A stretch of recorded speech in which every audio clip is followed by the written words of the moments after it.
The big story of today is probably not one that the Lib Dems would have wanted to start on. It's the polls.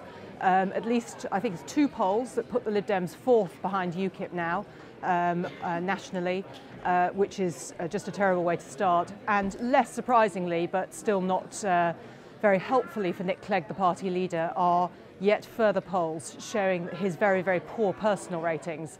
One in particular for the Sunday Telegraph by ICM showing, or purporting to show, how much more electable Vince Cable, the business secretary, would be. The other big story today is the story that the Lib Dems do want on the front pages, which is about wealth taxes. It's a big theme for the conference, fairer taxes, particularly in these harder times. We'll come back to that in a moment. But the main story that they've managed to pitch is about a crackdown on people with homes worth more than £1 million. Now this extends the net of people who will be investigated by about another 500,000, but that brings it much more within touch of most ordinary people.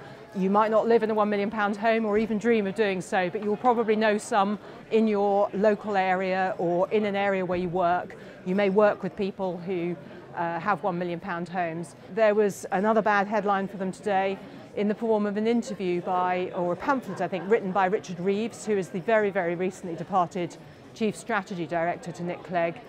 He has said he thinks that the cuts by the coalition have gone too far, and this has contributed to the double-dip recession, to the fact that we are still not recovering as an economy. And this is a really, really tricky area for them. Probably will resonate far further than anything about wealth taxes, because obviously the vast majority of people don't have homes worth anything like £1 million.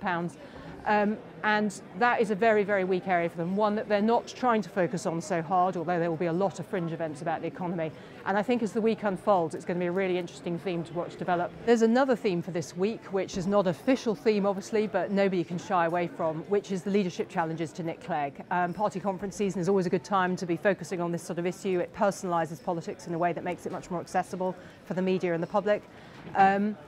The headlines earlier, as I mentioned, about Vince Cable polling better than Nick Clegg amongst his own supporters and the country at large, are obviously going to be a concern for him. There is another story with very, very poor substantiation, but nonetheless playing to this theme about support growing for Ed Davey, the Climate Change Secretary, more on the right wing of the party, whereas Vince Cable's more on the left wing of the party. And then there is the continual speculation about Tim Farron, who's the very popular president of the Liberal Democrats and another one of their MPs, and whether he would be a future challenger. In fairness to Tim Farron today, he appeared on the news programmes making what seemed like a very, very thorough, supportive interviews supporting Nick Clegg, his party leader.